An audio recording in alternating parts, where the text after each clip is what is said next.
I'm Jim Csek. I'm here with Jerry Redman, and we're here with the RE/MAX report. Awesome. Hey, Jim. Thanks. Good to see you again. Yeah, good to see you as well. And we're gonna talk about a charity you guys are supporting first. Yeah, before we get into the stats this month, we you know about Joanna's house in Kelowna. I do, absolutely. Great facility. One of the things they're doing right now is they're going through an expansion. They need more rooms. They're having to turn away people and things like that. And RE/MAX and RE/MAX Realtors Legacy Foundation was quite involved with them when it was built. So we've decided to kind of get involved with them again on raising some funds for their expansion. So we have a foundation in town called RE/MAX Realtors Legacy Foundation, and we are going to be matching donations up to $20,000, hoping to raise $40,000 for the expansion of Joanna's house. So if you're interested in helping Joanna's house out right now and double your impact of basically your donation, you can go to remaxkelowna.com and click on the donate banner and donate, and we will match those funds up to the first $20,000 donated. So we just launched this the other day, and we're excited about it. And it's a great charity because it was built by the owners of the Prestige hotels. They were the ones backing it all, for sure. And it's for parents, so they can stay there if they have children in the hospital. Yeah, and it's not just for children in the hospital. It's actually anybody going to the hospital now. So the scope has been broadened on it for sure. It's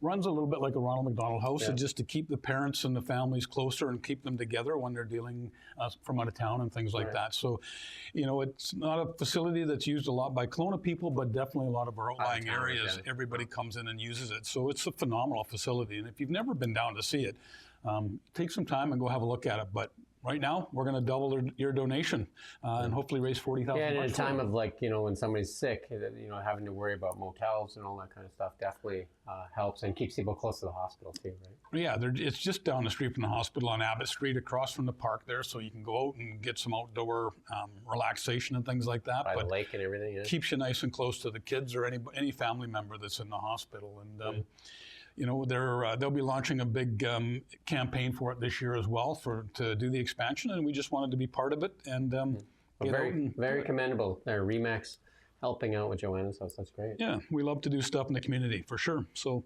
let's get into some market stats and see what's going on. Let's do it. Awesome. Like somebody wants to buy a house. Well, there we go. Look at that. So average single-family home price in the Okanagan. What's going on with it right now? Well, house prices are up 1%. You know, a lot of it right now, as I tell people, we're kind of treading water. So our house prices are up about 1%. Your days on market are down. Your number of sales are up, and your current inventory is up a little bit as well. So, you know, good time to buy. You've got lots of selection as a buyer right now. Good inventory to choose from, which is nice to see. Our market's relatively a lot more healthy than, say, Toronto's condo market and stuff like that, where they've had a glut of small condos, basically, though. It's like very small, 250 square foot, overbuilt in that, or 250 square foot to 500 square foot small condos. They are very overbuilt right now in Toronto and things like that. From my understanding of what's happening there is there's a lot of concern of the market and stuff like that, what's going to happen in there. But we're definitely not to that level of concern for sure here. We do have a bit of a glut of condos on the market right now, and there's a few more buildings and stuff like that have been closing lately and things like that. So we'll probably see that inventory jump up a little bit. The desirable ones, the single-family homes, definitely kind of hanging in there, right? Single-family homes, you know what, is pretty consistent, as I call it. It's kind of treading water. Some segments of it are really busy. Other segments of it are slower. It just all depends on the price category that you fall into right now, Jim. Yeah. So, but as far as condo prices, well, our condo prices are down a little bit. They're down 4%, with days on market being up a little bit, and as well as amount of sales this month are down by 10%. So, and current inventory up 25%. And that's like, again, that's a little bit of all that inventory that kind of came online too. That's kind of like causing a little bit of that glut as well, right? It is. There's a lot of new projects that have been built and put out to the market. Yeah. We're still dealing with some folks that are that Airbnb stuff. Airbnb rules and things like that. That again. Well, the good news is they're kind of relaxing that a little bit, right? And they are. They're talking about even doing more. We did a story yesterday where they're saying they might even look at getting rid of the principal residence exemption in some of the tourist zones. Well, and that, you know what, that's what it should be. I mean, when you've got buildings that were specifically built for Aqua Cabana, Brooklyn downtown, we've got Playa del Sol. Those were all built for that. Built for that, and to zone for it and taken away. You know, especially now too. The biggest thing is, you know, our rental market was bad. I mean, it was really hard to find a rental in town now. But when you're seeing we're a 5 to 6% vacancy rate right now, and hundreds of more units to come on in the rental market. And that is the published number. The actual number is a lot higher than that. It is higher than that for sure. And I think rents are, talking to the different property managers that we do speak to on a regular basis, that rents are actually, they are dropping. They said our rents went up a little bit last month. There as well. Yeah, when you're starting to see, move in and they won't maybe lower the rental price, but they're giving you 3 months free rent. That definitely drops your rents. Because they're trying not to excite the people that just signed the lease, right? So obviously the incentives show up first, right? Yeah, so they definitely do, and I think which is a good thing. I mean, it's nice that healthier market for sure. It's a way better rental market when you have a less than 0.5% vacancy rate in your town. I think it's you're getting a struggle, but because people are driving by right now, you can drive by a lot of the new condo developments, and you can see rent today, available today, come in, open house, all that kind of stuff. That wasn't there like a year ago. Every single building has those signs on it, Jim, that's up there. I mean, even if you drive down Pandosy, the old buildings that you never saw a vacancy sign on them, you're seeing vacancy signs there. So it's definitely, I think, going to help out our younger population. Those people are just getting into being adults and renting first. They get to save a little bit more money, hopefully. And I would say to people to go read that story in Kelowna. Steve McNall did it because the height, I think, we were around over 20, close to 2,500 on Airbnb, and I think it's down to like 340 or something. So obviously the tourism relies on that as well. Right. So it would be nice to see that pick up, because I think we're going to see, judging by the traffic and stuff, I think we're going to see a pretty busy tourist season here this year with the people not heading down to the U.S. and stuff like that. And so I would think also a lot of the people that invest in real estate in the Okanagan will feel a lot better if they can have back what they invested in the first place and under the right rule. You know what I mean? They weren't trying to pull a fast one. They invested in a city zoned property that was zoned and sold like that. And then, it makes people skittish if all of a sudden they take that away, right? For sure. It's, it's not fair. I mean, if you want to, my attitude was stuff that you want to make a rule change and things like that. Grandfather. You have to leave people in place that have invested money and things like that into that. But you know what? We're not in government, Jim. So unfortunately, we should be. No, not ever. Not running, counselor? No, definitely not. So, but hopefully, we'll get back to a little bit more saneness in that world of vacation rentals, because it's a great investment tool for people that want to start building some wealth for themselves as well. And I did the interview with Airbnb, the head of Airbnb here in Canada, and they were saying that it was a lot of people own 20 of these units, and he said the majority of people on Airbnb, 90% of them are they have one property. Yeah.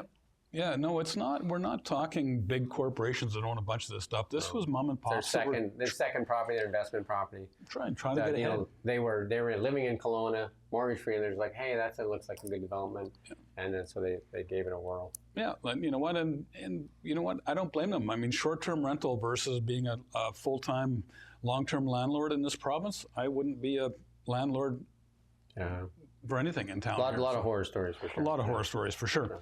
But we'll just jump into townhouses here now, Jim. So townhouses, again, we've got an inventory that has bumped up almost 15%, just a little over 14%.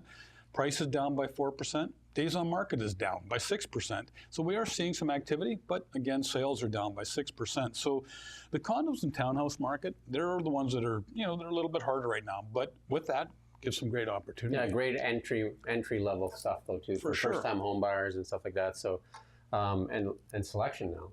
Exactly, and that's what what is really the difference now compared to 2.5 years ago or 2 years ago, where you wanted to look at a townhouse. Which one did you want to look at? There was two. Or now you and then you had to make like an offer in 5 minutes without an inspection. Exactly, and that's all gone now. But like I said, the market is percolating out there. It's not in all segments by any stretch of the imagination, but there's areas where we're still seeing multiple offers. But then there's areas where it's very quiet. So it just depends on. I think we're gonna get a Bank of Canada rate here announcement, either hold or up or down. But I believe it's going to be down. Well, that last hold kind of surprised me, but. I think the last hold surprised a lot of people. I mean, everything I was reading, I was surprised by the hold on the last one. So, but yeah, saying that, we're going to have Marlon from CIBC come back in and chat with us after that next Bank of Canada announcement. I believe it's in early June. So we'll be setting that. Yeah, and I believe that, like I said, I don't think they have much choice the way the housing market and the economy is and everything. Like, people are scared right now to invest, right? That's the biggest thing, right? And you're seeing, like you said, like the baby boomers, they're the ones that are kind of sitting on their hands, right? Oh yeah, a lot of the stuff that the baby boomer would be moving into, they're sitting still right now with the, they're relying on portfolios and things like that for their retirement. There's just a lot of They nervousness watch too there. much TV. Yeah, that could be it. The best thing to do is shut the news off and not and turn off the Don't TV. turn us off, but hey. Yeah, turn off everybody but us.